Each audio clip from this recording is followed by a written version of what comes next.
And wait a second, wait.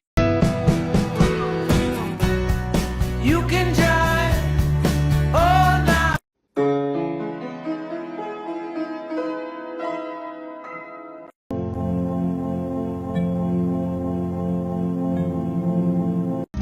You're everything I want, but I can't deal with all your lovers.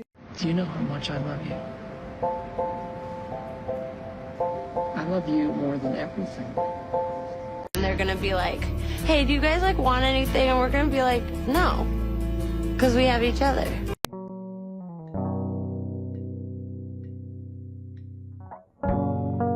And all the town is cold and wet. They're only there to wooden bed. Oh, I'm lying hand. Standing in the yard, dressed like a kid, ashes waiting on his dead. So pack up your car. Function in the bathroom when we went to dinner. Your parents at the table, you wonder why I'm better. Riding to your bed. I see you as you see yourself through all the books you read. Overwhelmed with guilt. Function in the bathroom when we went to dinner. Your parents at the table, you wonder why I'm better. Riding to your bed.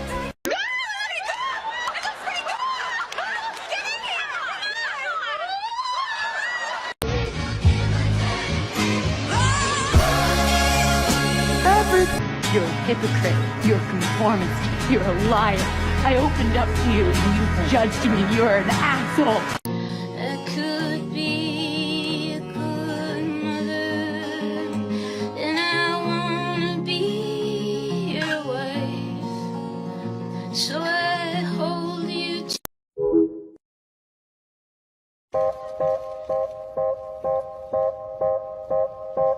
Okay, Batman, we'll take it from here. All right, listen. If anyone could save me, it would have been you.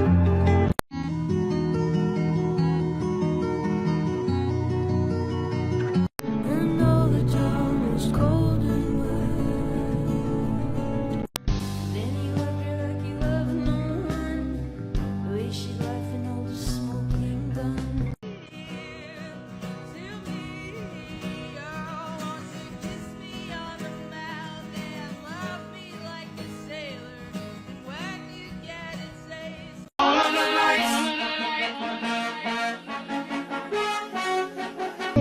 Goody you should have been a rock star. But he didn't have the money for it. Goody you should have been a rock star. But he didn't have the money for it.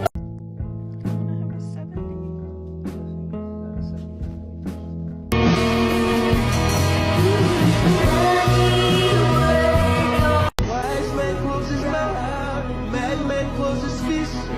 Young man shows his age, judgment named his sin. I bet I'm bad men don't exist. No evil man exists. Good men don't exist.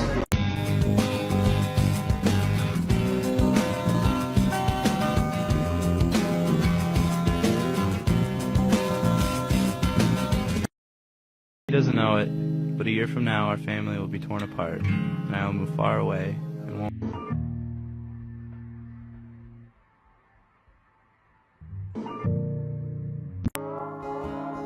If you were a waiting room, I would never You're mine.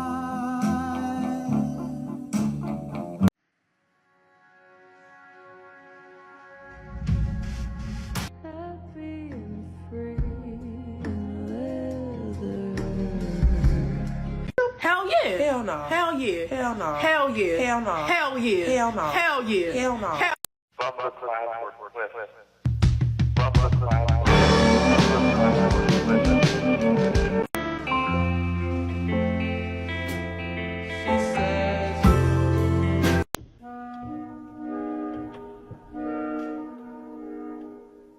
Still ain't heard a nigga better than me. She know she ain't gon' find that nigga that beat that pussy redder than me.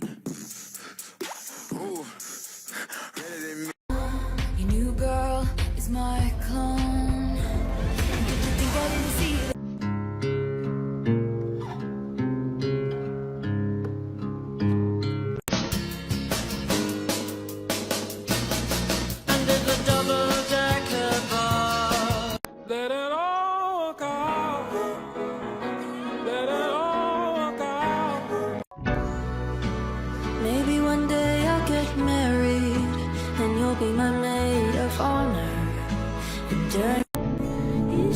Kiss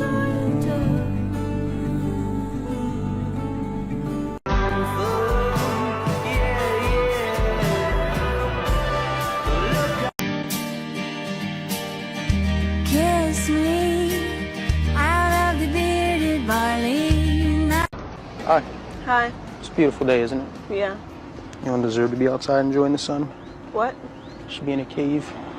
Are you kidding me? You're the most beautiful girl I've ever laid eyes on. Whatever, you're just saying that. What? You really don't think you are? No, I really don't. Oh, mistletoe, I'm so happy. I could eat you up, I really could. You know what I'd like?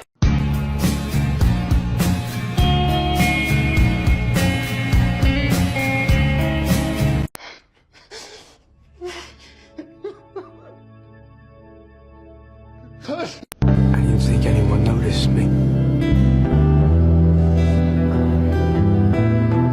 I didn't think anyone noticed me.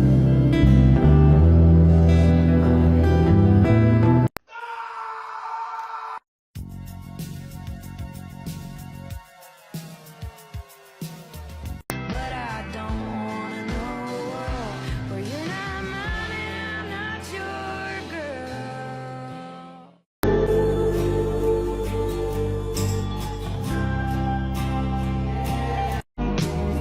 Cause I don't wanna be in love with Silent night.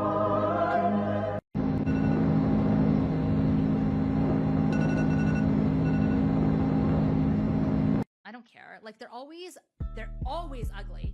They're always either ugly or fat or losers. I'm sorry.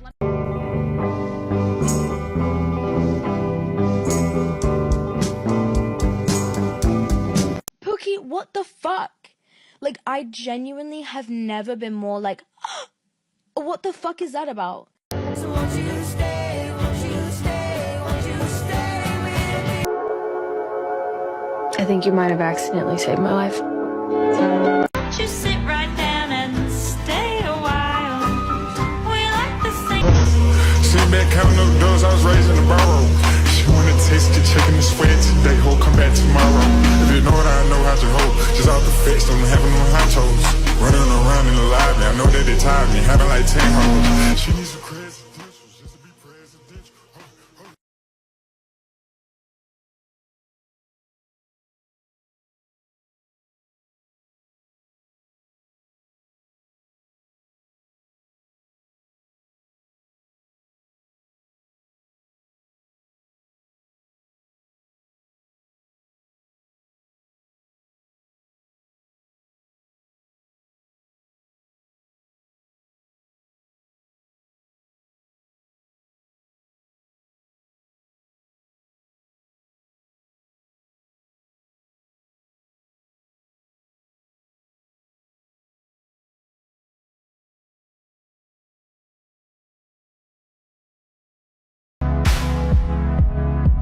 The drink you spill all over me.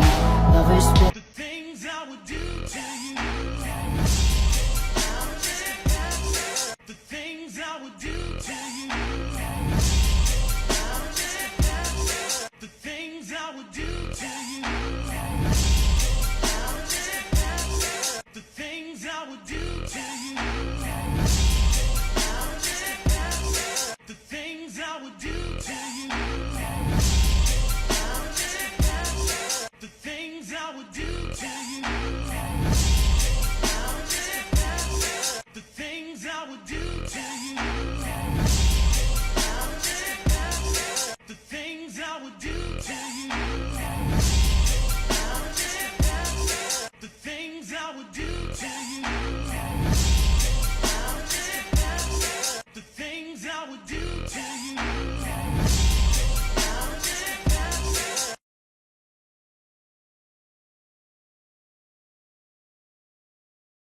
Made it out alive, but I think I lost it. Said that I was fine, said it from my coffin. Remember how I died when you started walking? That's my life, that's my life. I put up a fight, taking out my earrings. Don't you know the vibe? Don't you know the feeling? You should spend the night, catch me on your ceiling. That's your prize, that's your prize. Well, ooh, babe, you think she's so cool. looking you back and you catch me ice from across the room.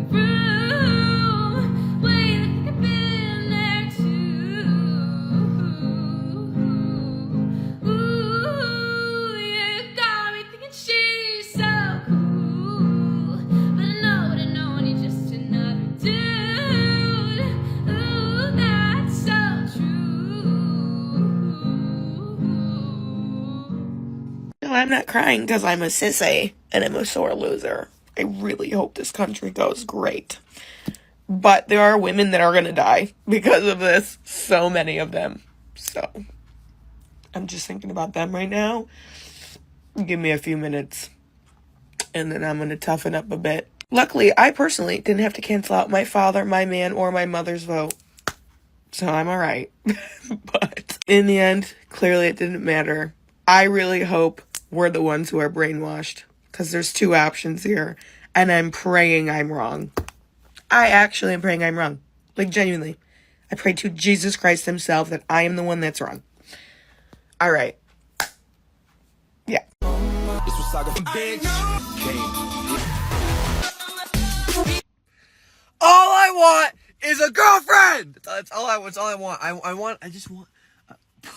The toy just saw me scream. All I want is to just follow 4 people on Instagram, and I just say I'm in public, say I'm walking around, and because this just happened, and a girl came up to me, she's like, "Oh, you're really cute," and I didn't know what to say. I was like, "Oh, thank you." I just want to be like, "I have a girlfriend." That's what I want to do. It's so boring. Fuck this shit. But then again, I see but wait, hold on. Then again, I see other couples and the way they fight, and I'm like, I did not miss that shit. Hell no. I see I'm not gonna say who, but I see their little relationship, and I'm like it's embarrassing, bro. I hate arguing with people. Fuck. You know what? I don't know. Don't understand. Are you a mean person? Put a finger down, mean edition. If you put more than 5 fingers down, you are very mean. Put a finger down if you laugh at people when they trip and fall. Put a finger down if you like starting arguments for no reason. Put a finger down if you've ever made fun of random people. Put a finger down if you've ever stole food from your friend's plate without them knowing. Put a finger down if you've ever hung up the phone while someone was still talking. Put a finger down if you enjoy making fun of people. Put a finger down if you have an attitude for no reason. Put a finger down if you always look like you're mad. Put a finger down if you don't apologize when you're wrong. And finally, put a finger down if you've ignored someone's text or call on purpose. I'm posting this to show you that it's okay to not be okay. It's okay to struggle. It's okay to feel like you aren't enough. It's okay to feel like giving up. But what's not okay is giving up. If you are watching this and you are struggling at the moment, I just want to remind you that you are the most strongest, beautiful, resilient, genuine, loving human being, and you're enough just the way you are. I love you, and I'm proud of you, and we've got this. We have got this.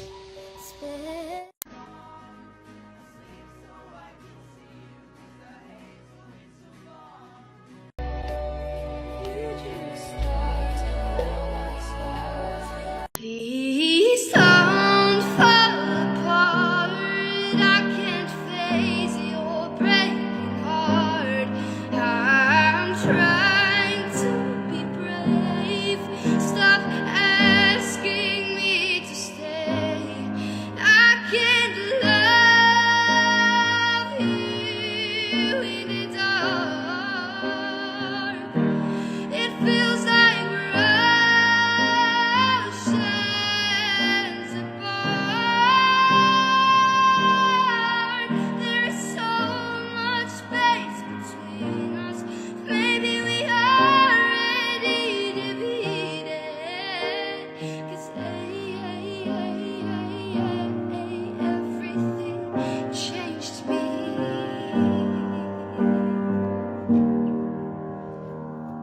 is that possible?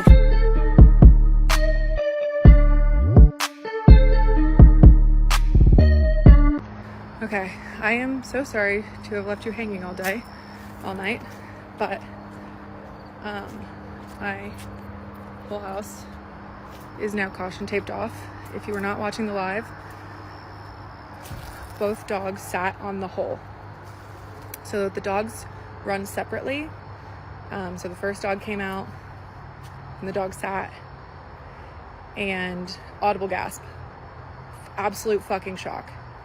I thought that this was the end of everything today, and the second dog comes out, sniffs around, and sat. I will like splice a video together, but I still have reporters at my house. Cops are staying here overnight. Crime scene investigators come tomorrow and start to dig, and that's all I know right now, essentially.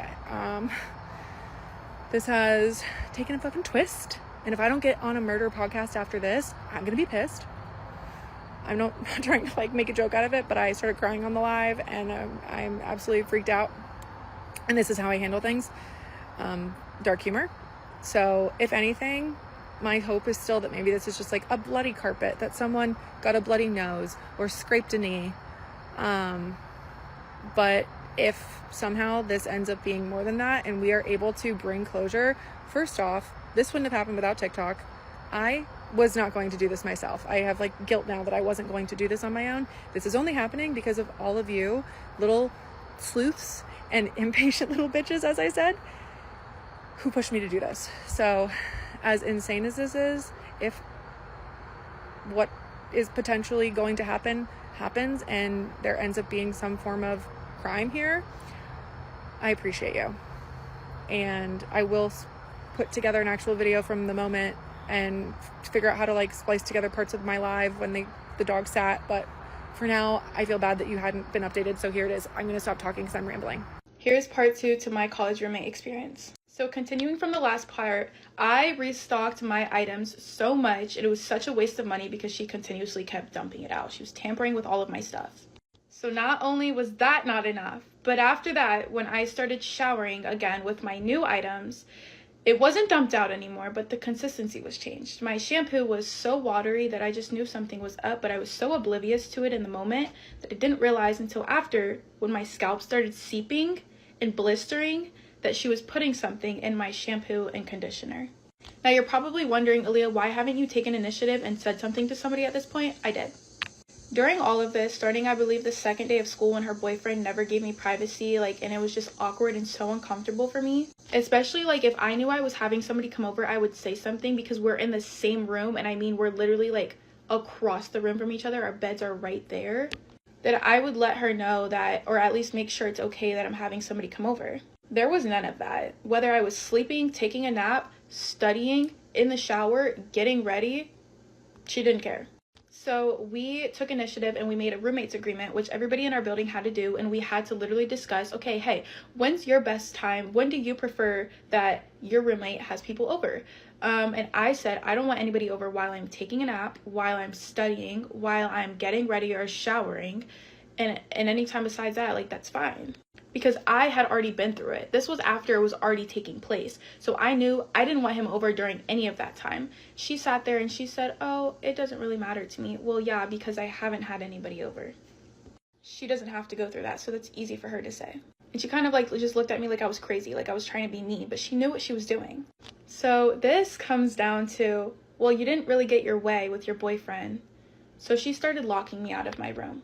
At this point, you're probably like, Aaliyah, well, you can have an RA or a campus police officer come unlock your room. No, babe, you can't. When they put a master lock, she put her own master lock in the inside of the bedroom on the door to where nobody could get into the door.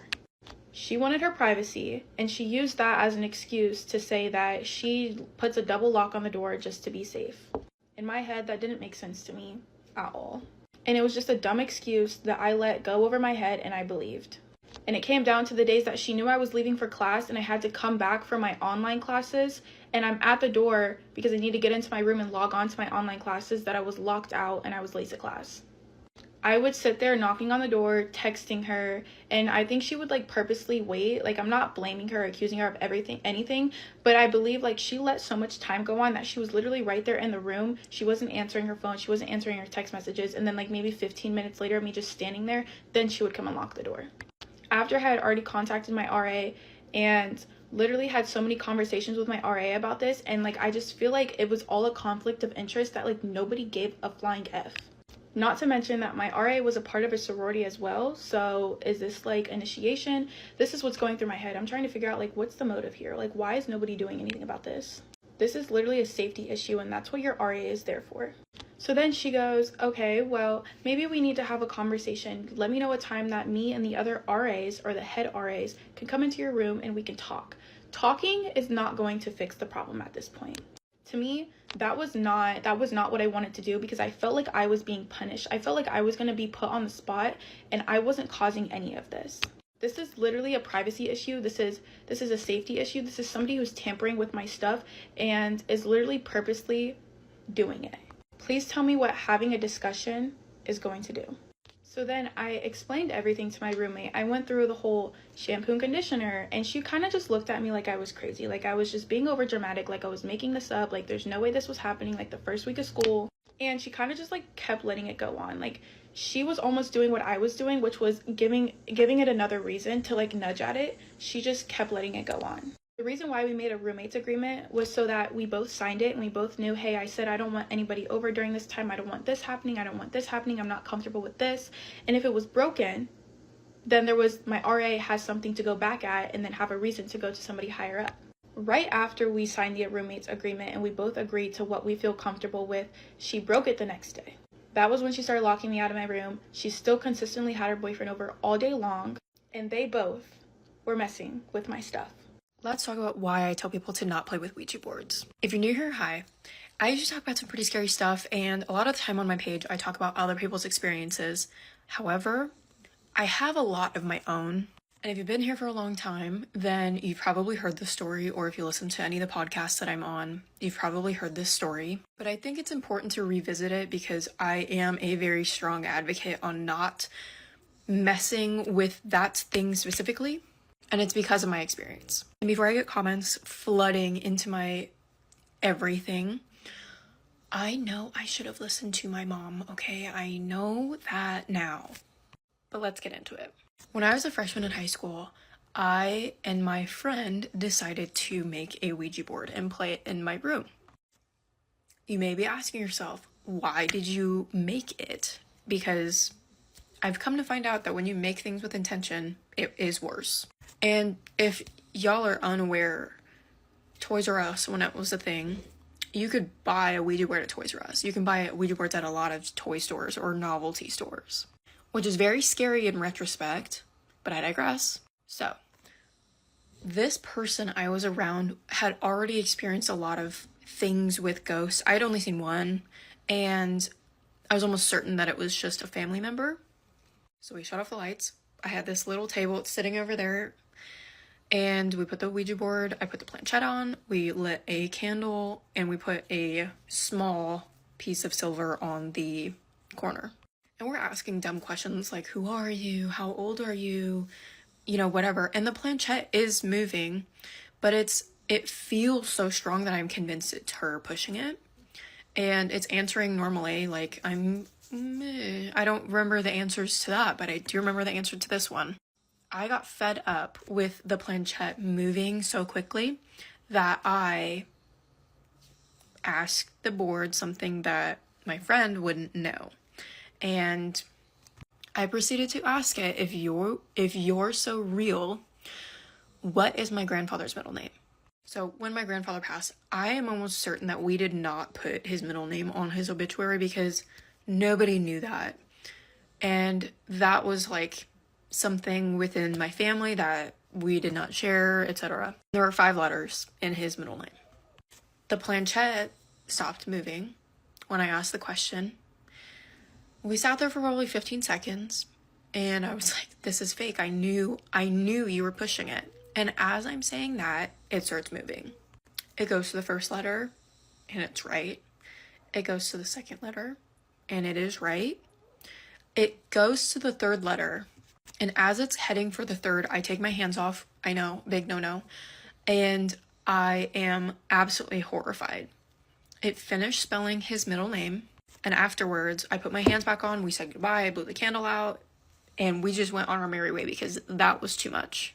Now, the backyard at my parents' house is set up where we have a lot of shrubbery and tall trees. And after our session with the Ouija board, we decided to do something that we thought would be fun, which is taking photos in my backyard. And it's important to note that the room that I had at my parents' house in the basement, the window in the room faced out towards the backyard. And as we were taking photos against this shrubbery, I had my back faced away from the window. My mom is the only one home, and as I'm taking pictures of my friend, we hear. We both turn around. We don't see any movement. My parents' room was right above where I lived. So I'm convinced it's my mom messing with me. I run inside, I go upstairs, I fly through her door, and she is asleep. I wake her up, and she does the mom thing where she's like, you know, and I'm like, why did you scare us? She had no idea what I was talking about. And for a long time, I was like, no, I know it was you because you told us not to do that and blah, blah, blah, blah. Ratted myself out. And she immediately was like, I did not mess with you. And I will get into how I know it wasn't her. The following month after this happened was the scariest month I can possibly think that I had activity in my house. So a week after we played with this board, my sister burst into my room at 6 a.m. and she's like, I have something to talk to you about and I don't know what it was. Okay, weird, because my sister usually sleeps until noon and she's up at 6 a.m. willingly, and she says she has something to tell me because she doesn't know what it was. I immediately have a weird feeling. She begins to tell me how she essentially astral projected out of her body and was looking at herself sleep through her window, which is on a slope at my parents' house. And she saw something leaning over her body. When she woke up, my dog was gristled up, teeth showing, snarling, growling, and barking at the corner in the middle of the night. And I compartmentalized that, right? I didn't tell her about the board. I didn't tell her what we did. I didn't tell her anything. I just said, you know, this is probably just a nightmare. I think it was just whatever, because I didn't want to scare her. The week after that, so we're 2 weeks post Ouija board session, and my parents are out of town in Colorado, and my sister is at my cousin's house staying the night. So I was home alone, and there's a little note to me as a person. I don't like the dark. And this particular night, I felt so comfortable walking in the dark. It was really weird. The only light source, I was shutting all the lights off for the night. The only light source was coming from my room. So there's the big doorway of just light. Next to my room is this built-in bar area. I'm walking through the dark. I'm pretty much in the doorway of light at this point. And I hear, whoa. Whoa. That was really weird. I hear, hey, right next to my ear. Ran into my room, barricaded the door, and I did not come out until my sister came home the next day. And don't get me wrong, I've heard weird stuff at my house before. I have never heard anything or anyone talk to me, and I was the only one home. And the last thing that happened to me was not necessarily a situation. I always felt like there was someone in my room. I always felt like there was someone either standing outside my window, like my sister dreamt about her doing, or I always felt like there was someone in my closet. And yes, that's a very common thing, but it was so prevalent that I felt like I was going to walk into my closet and there was going to be a human being there. And at the time, I started working at a church, and I started praying, and slowly but surely, it went away. And I have not experienced anything in my house that was relative to that since. I'm also a firm believer that if you are trying to mess with these things and try to provoke these things, they will catch you off guard. I am a firm believer of that. So I've had experiences since then that were related to paranormal activity, but nothing related to that. And I know because I could feel it. So that is why I don't mess with those anymore. I don't think I will ever touch another one ever. And in my story about the museum, that is what made me extremely nauseous, and I'm convinced it was because there was something attached to the board. But just do anything else. There are so many different things that you can do to try and see activity. Don't do that. I'm also a firm believer that those just open up whatever door to wherever and whoever wants to answer first. Like the talk to me hand, that is what I think of. But anyways, that's gonna do it for me. Stay tuned for more ghost stories.